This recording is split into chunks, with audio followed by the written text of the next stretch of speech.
Hi students, we will look into the seventh topic of first unit. The topic is characteristics of embedded systems.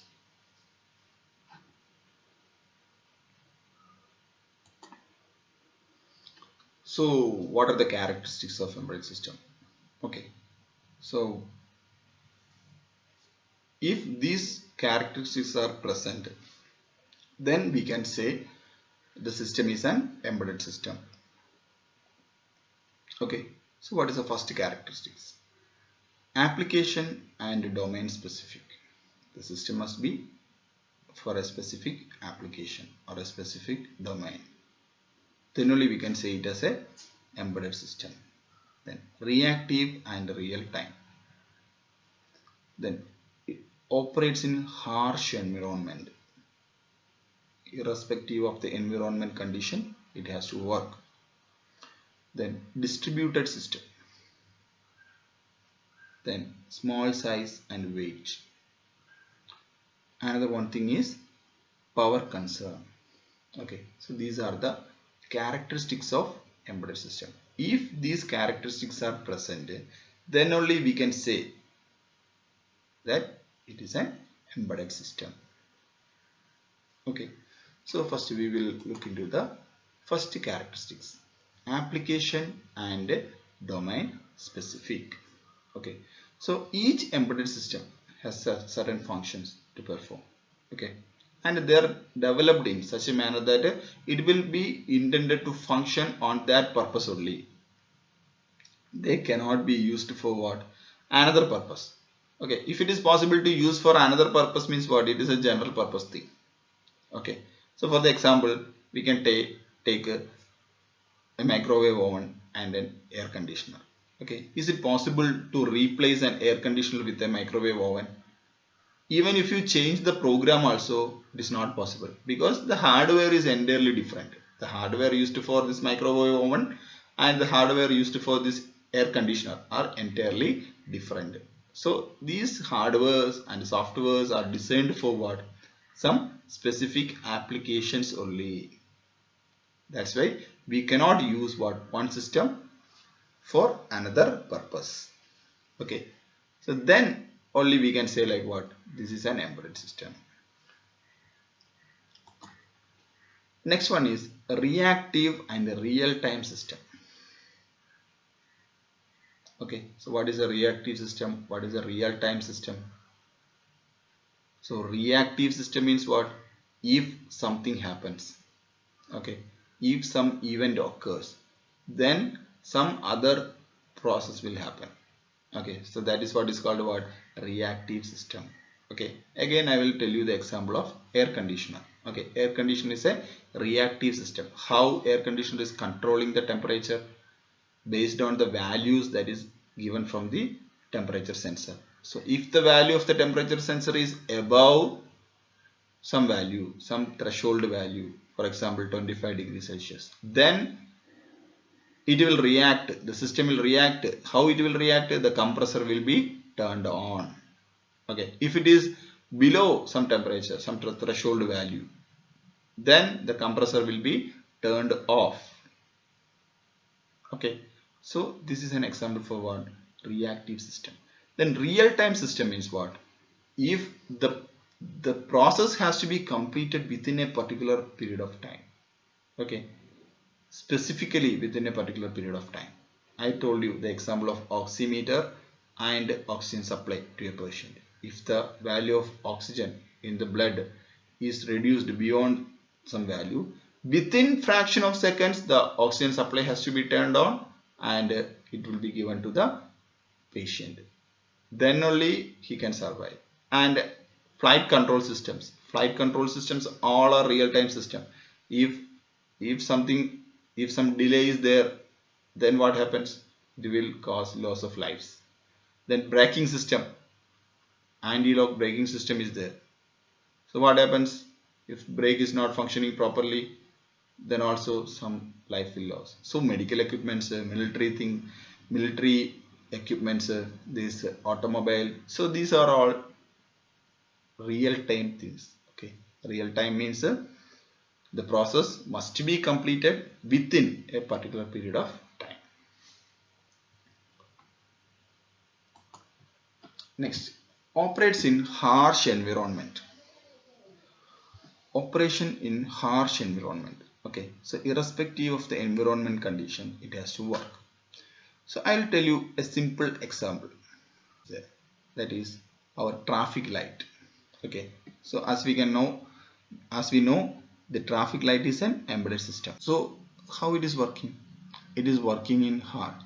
If it is raining, if there is wind, if there is heavy sunlight, if it is very hot. So irrespective of all these environmental condition, if there is dust is there, then also this traffic light will work. Okay, so it will always be working, like a red will be there, yellow will be there, green will be there. Okay, so the embedded systems are designed so that it must work in what harsh environmental condition. So we the scientists, they will place so many sensors in the environment. So they will place some sensors in the desert. Okay, so they will fix some sensors in the desert, in forest, in sea they will place some sensors. So these sensors will be continuously monitoring data, and they will be sending this data to some remote sensors. Okay, so irrespective of these conditions, they are working. Okay, so it may be worked in a high temperature zone. If the system has to work in a high temperature, so example desert. Okay, then what we have to do, the embedded system must be designed using what high temperature grade components. The components used must be of high temperature grade. Okay, so if it is using high shock region, okay, or if you are placing these equipments in some trees, on the top of some trees or something, okay, every time the tree will move and everything, so some shock will happen. So then that type of components we have to use to withstand that shock. Okay, so that is one important thing. Okay, so that is one important characteristics of embedded system. It has to work in harsh environment. But if you look into the example of your laptop, if you are shaking your laptop for 1 hour, your laptop will be gone. Okay, because it is not designed for working in some harsh environment.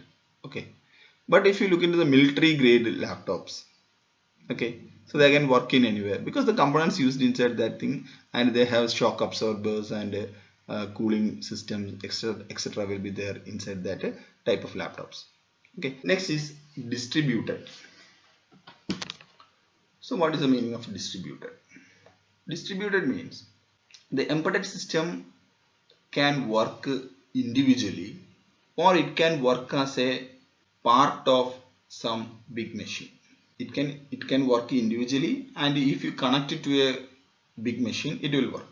Okay, that is what is called a distributed computing. One embedded system will work used for one application, another embedded system is for another application, another is for another application. If we connect these three embedded systems, it will work in another way. Okay, for example, automatic vending machine is there. Okay, so if you go to airports or something, you can see some soft drinks will be present inside that vending machine. Okay, so what are the parts of that vending machine? It has a card reader.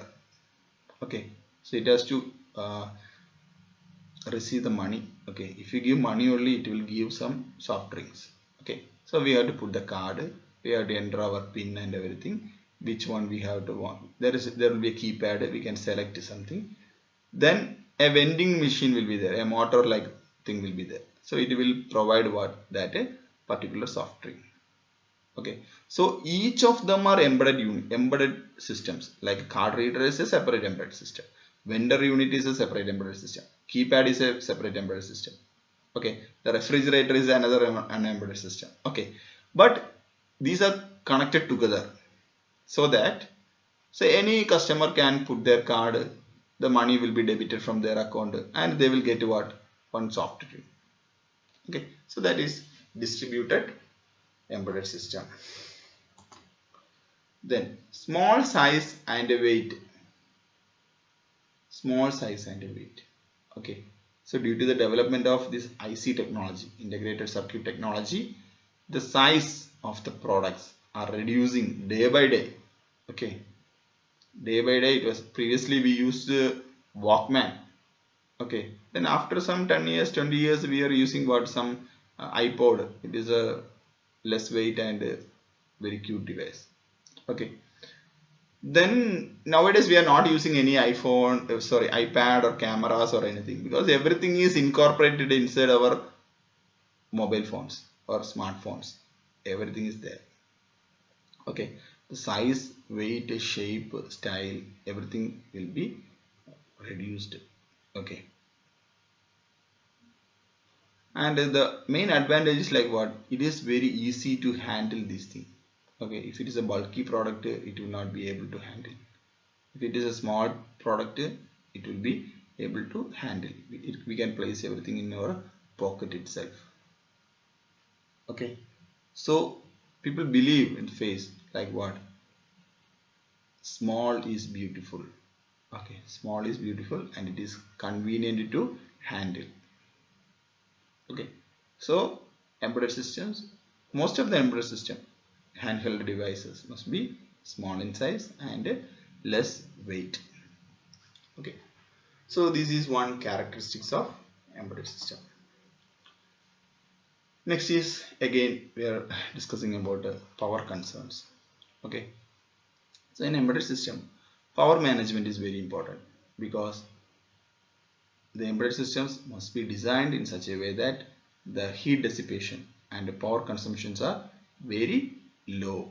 So while selecting the components that we are using for developing an embedded system, we have to remember, okay, so this component will utilize this much power. Okay, altogether how much power it will utilize. Okay, so if you are using a 5000 mAh battery, okay, for how much time it will last. So everything we have to check. Okay, so in battery operated device, power consumption is a serious issue. Okay, so we have to look into that thing. So these are the major characteristics of an embedded system. Okay. So that is the end of the topic. Thank you for listening, and if you have any doubts you can contact me.